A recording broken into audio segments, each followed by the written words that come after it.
ruckus in Rangoon. Fall of city. Eclipse and flood relief effort. In a most calamitous turn, the British garrison at Rangoon, stoutly defended by the 6th Indian Infantry, has been compelled to evacuate under dire circumstances. A relief column, comprising the 6th and 4th Foot veterans, 1st Indian Infantry veterans, and the 1st and 2nd Delhi Volunteers, was en route when nature herself turned traitor. Mid-battle, a solar eclipse cast the field into unnatural gloom, sowing confusion among both British and Burmese ranks. Torrential rains from the upper valley swelled the river, rendering crossings impassable. In the chaos, the 2nd Delhi Volunteers and native musketeers, who pursued the enemy into the jungle, vanished, lost to misfire, misstep, or the beasts of the night. As darkness fell, local levies arrived behind the British advance but were repelled by the valiant 1st Indian veterans. With no hope of reinforcement and the jungle swallowing men whole, the Burmese offered terms: safe passage by small gunboat, ferrying the garrison across the flooded river under cover of night. Thus, Rangoon is lost, for now. The Empire mourns brave souls swallowed by eclipse, flood, and jungle, and awaits Parliament's reckoning. Stone Town stormed. British forces retake Zanzibar capital in daring assault. Zanzibar, March 25. In a dramatic turn of imperial fortunes, Stone Town, the capital of the Crown Colony of Zanzibar, has been recaptured by British forces following a swift and decisive military operation. The assault, launched at dawn on the 23rd, saw the combined might of Her Majesty's elite infantry and naval gunboats overwhelm rebel positions and restore colonial authority to the embattled island. Imperial Order of Battle. The relief force, commanded by Brigadier Sir Roland Hargreaves, comprised the finest troops in the Empire's arsenal. The Guard Infantry Brigade and the Marine Light Infantry Brigade. These seasoned regiments advanced in disciplined formation through the outskirts of the city, engaging rebel skirmishers and securing key thoroughfares before converging on the fortified citadel. Naval thunder unleashed. The operation's success was largely attributed to the devastating firepower of HMS Hector and HMS Swift, two large gunboats stationed offshore.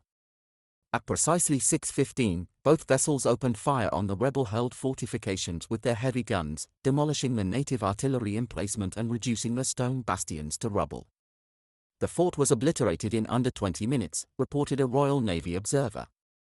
The rebels had no answer to our guns. The bombardment cleared the way for the infantry to storm the remains of the citadel, encountering fierce but disorganized resistance. By midday, the Union flag was once again flying above the governor's house. Trade recession hits. The London Financial Gazette, Tuesday, March 3, 1872. Grave trade recession declared by Bank of London. London. In a most alarming pronouncement yesterday, the Bank of London has declared the onset of a major trade recession, citing diminished exports, waning industrial output, and faltering confidence across the empire. The downturn is expected to cost the Exchequer more than £3,000 per month in lost tax revenue, a figure described by Treasury officials as most grievous. Prime Minister Lord Douglas has responded with urgency, calling an early session of Parliament to convene this Friday. Measures under consideration include tariff adjustments, relief for manufacturers, and increased public works to stimulate employment. The London Stock Exchange bore immediate witness to the tremors of uncertainty. Hudson Ironworks fell 12%, citing reduced orders from the Midlands. East India Shipping Company dropped 9%, as trade routes face contraction.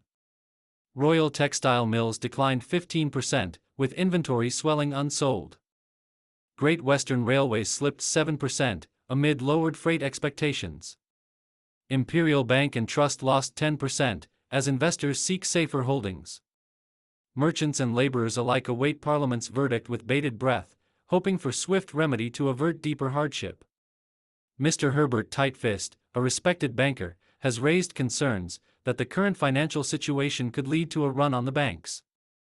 If this happens, he is reported as saying, it could mean the end of empire as we know it. Court. Krauser captured in Portsmouth. Foreign plot uncovered. Late last night, Johannes Krause was seized aboard a steamer bound for Ostend, intercepted at Portsmouth Harbour following a tip from an anonymous informant. He offered no resistance and was found to possess forged documents and a cache of correspondence, implicating contacts in Berlin and Vienna.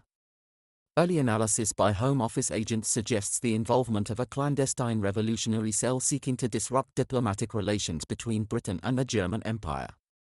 Among the seized letters is one bearing the insignia of a French Republican society outlawed in Prussia. Parliament convened this morning in extraordinary session to discuss new measures for foreign surveillance and the protection of envoys. A special guard has since been assigned to all foreign missions within the city. Though shaken, Count von Alvensleben attended Mass today at St. George's, Hanover Square, under heavy escort, signifying defiance in the face of terror. The German press has praised British resolve, while Berlin has issued formal thanks for London's swift and decisive action.